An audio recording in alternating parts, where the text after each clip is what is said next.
About a month ago, it was reported by the likes of The Athletic, ex-West Ham employee, and The Guardian that Sonny Perkins was due to leave West Ham United on the 1st of July following the end of his contract. It would be done, he'd be available on a free, it would have expired.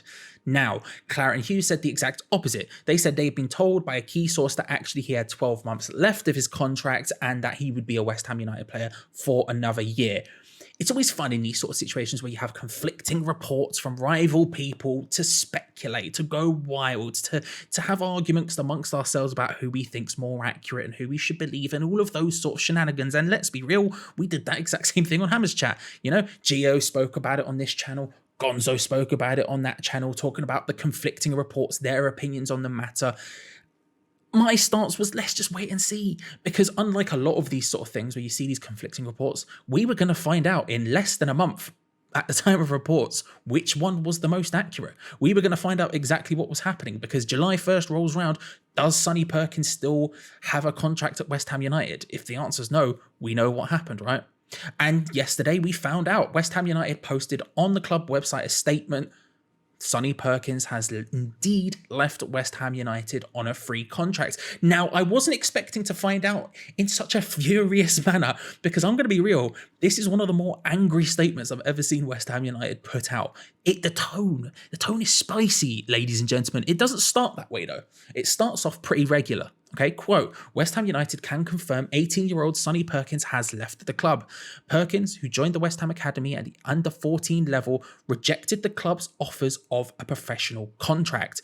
The club is now entitled to receive compensation from any club Perkins decides to join. Now, why would he leave? Okay, at the time, we heard reports about essentially it being wages, something that comes up, if we're being honest, way too often with West Ham Youth Academy players. The idea of the club not being willing to pay what the agents are asking for their players to receive at that age, right? This has come up time and time again.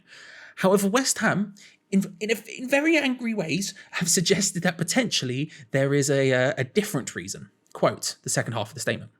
West Ham United invests millions of pounds annually into its world-renowned Academy of Football, and naturally the club is extremely disappointed that Sonny has chosen not to continue his development with the Hammers. The club is disappointed with Perkins' representatives and strongly believes that he was approached to sign for another club, which led him to asking to be released from his scholarship at West Ham United. West Ham take this matter very seriously. We believe the rules and structures in place at the Football Association and Premier League should be upheld at all times. The club will be making no further comment. Woof. Woof. Now, of course, they stopped short of saying they're going to lodge a formal complaint in either the FA or the Premier League. They might go ahead and do that, but they haven't publicly said that as of yet. But clearly, whoever it is, I don't know whether it's Moyes, I don't know whether it's GSB, whoever it is, in the words of Stormzy, not happy bunnies anymore. Okay, they're just not, right? They're very angry about this. Now, who is this club that essentially the club are insinuating here has tapped up Sonny Perkins? At the time, the reports last month were talking about the likes of Villa, Leeds and Tottenham being the clubs that would be interested in Sonny Perkins if he were indeed to leave. And X tweeted earlier on yesterday that in fact Spurs had made a late move. It was going to be Leeds, but Spurs made a late move for Sonny Perkins, and that is actually the club he supports. It's going on to say that it's now a straight race between Spurs and Leeds. Now, we'll probably find out which one of those it is, given the fact that he will join someone eventually. Who it will be, I don't know. But it's a bit, how do I word it?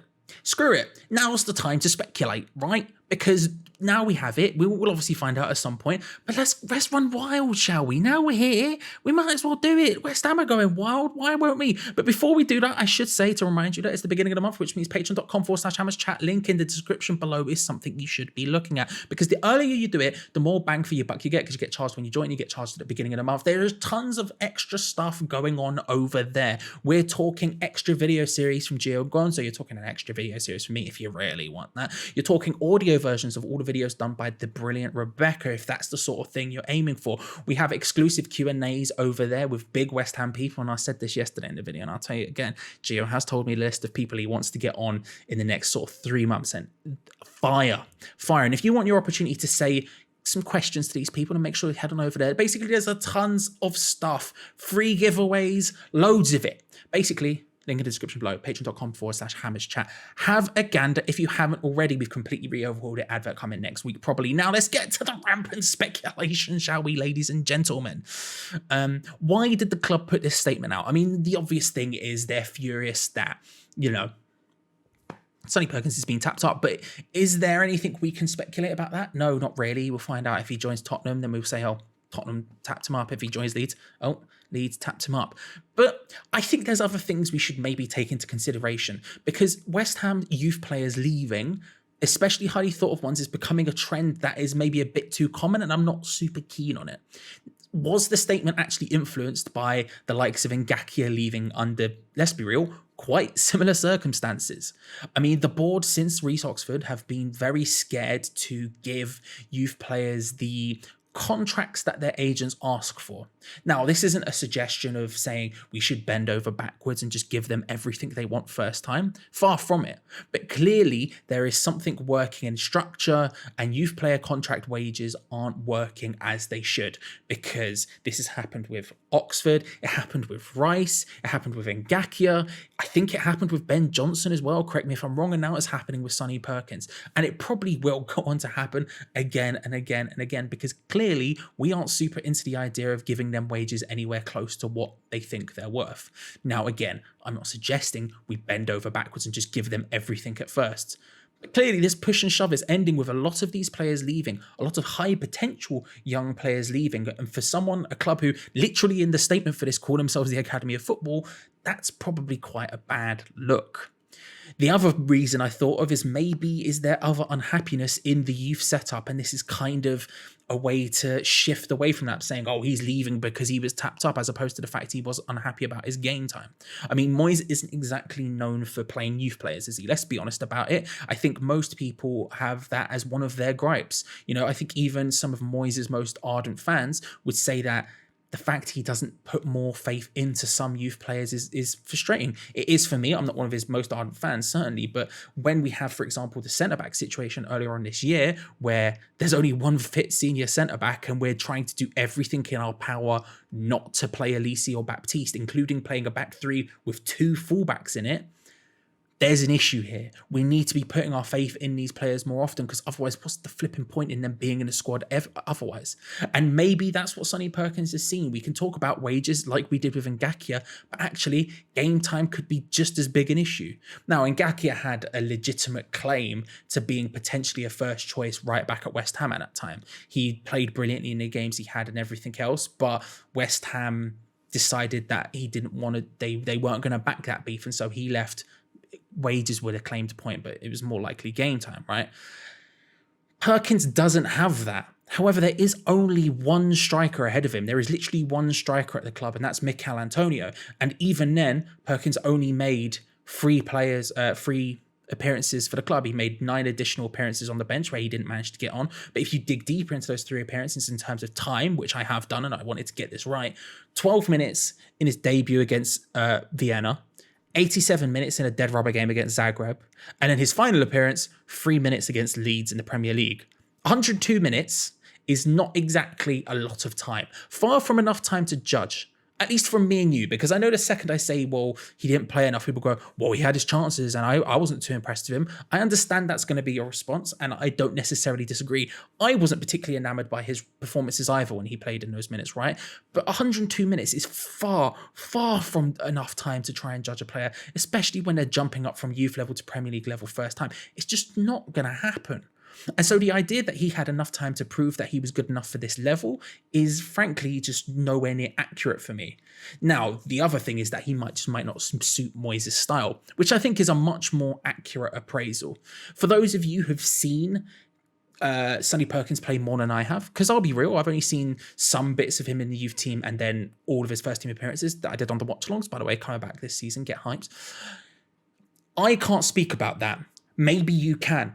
right? If you've seen him more, let me know in the comment section below. Do you think that Sonny Perkins would be suitable for a David Moyes striker? Because we know he's very, very specific right now about what he wants. We've understood that from our difficulties of actually signing another striker. And to me, in my little limited knowledge about him, he hasn't seemed like he would fit in what Moyes wants in that role. Maybe movement and sort of stuff like that, but he doesn't scream out to me a Moyes striker. But again, I haven't seen enough of him. So maybe you have. Let me know in the comment section below. But is that something that's happening here? Does he not suit Moyes' style? He knows that, so maybe he's leaving. And that isn't even a criticism of Moyes. It's not even a criticism of him. To be honest with you, if the two people in this conversation, Moyes and Perkins, don't think that he's a Moyes-style striker, then it probably benefits literally all parties for him to leave, right? Moyes might have another youth player that would suit him more in the under-23s and the under-18s, who would be more in the mold of a striker he wants. That means Sonny Perkins, who's clearly the best striker we have in the youth academy, he can then step away, he can then leave and go and do something else, and that gives the space for them to get more game time, which then in turn gives them more of a possibility of actually getting first-team game time. So that would benefit West Ham in that sense, and equally with Perkins, that gives him the opportunity to go and leave and actually play first-team football. So I wouldn't blame him if that was either the thing. My biggest problem with this situation is that, yet again, it's another one of these very high potential youth players who's gonna leave under, frankly, sad, crappy, disappointing circumstances. Because there's one thing if it is being tapped up by Tottenham, right? If that's happened, whatever. It is what it is. We move on. It sucks. What can we do, right?